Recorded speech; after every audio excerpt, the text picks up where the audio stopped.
প্রথম ব্যাপার যেটা ছিল সেটা হলো উনি মশওয়ারার বাইরে কাজ করছেন, তখন ওলামা ইকরাম জানতে পারেন নাই, কিছু বলেনও নাই।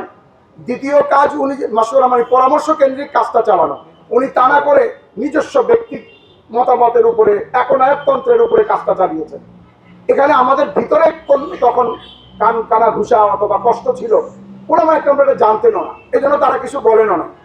দ্বিতীয় কাজটি উনি যে করেছেন, সে কাজটি করেছেন যে উনি শরীয়ত বহির্ভূত কিছু বক্তব্য প্রদান শুরু করছেন। না, এটাও তৃতীয়ত যাই। দ্বিতীয় হলো উনি নিজেকে আমির দাবি করছেন, উনি নিজেকে আমির দাবি করছেন।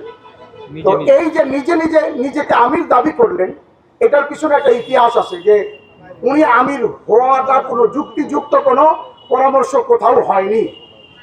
আমি এটাও বলে দিই, তারা আপনাদেরকে বলতে পারে যে আমাদের একটা পরামর্শ হয়েছে কবে, 2017 সালে। কিন্তু আমরা আপনাদেরকে বলতে চাই, আপনারা আপনাদের মোবাইলে দেখে নেবেন, ইউটিউবে উনি 2015 সালে দাবি করেছেন मैं আমির হুঁ, আমি আমির। না মানে তো যাও জাহান্নাম। আচ্ছা, আপনারাই বলেন তো, কারো বিয়ে যদি হয় 2017 সালে, বাচ্চা হয় 15 সালে, তাহলে ব্যাপারটা কেমন ঘটবে? আমরা বলতে চাই ব্যাপারটি তেমনি ঘটলো যে সাদ সাহেবের ইমারতের বিবাহ হইলো 17 সালে, অর্থাৎ এটার পরামর্শ হলো 17 সালে, কিন্তু বাচ্চা হয়ে গেছে 15 সালে, কারণ 15 সালে উনি দাবি করছেন উনি আমির।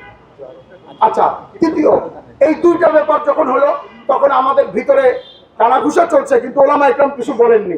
3 নম্বর বিষয় যখন আসছে, উনি শরীয়ত এবং জমহুর ওলামা ইকরামের বিপক্ষে গিয়ে এমন কিছু বক্তব্য প্রদান শুরু করলেন যেখানে ওলামা ইকরাম চুপ থাকতে পারেন না। যার বক্তব্যের 1টা 2টা 3টা 5টা 10টা 15টা 20টা 40টা 50টা 60 70 80টা নয়, শতাধিক বক্তব্য এ পর্যন্ত হয়ে গেছে।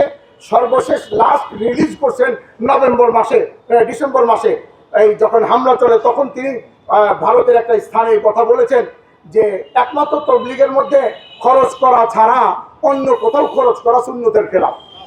এটা লাস্ট রিলিজ হয়েছে ওনার।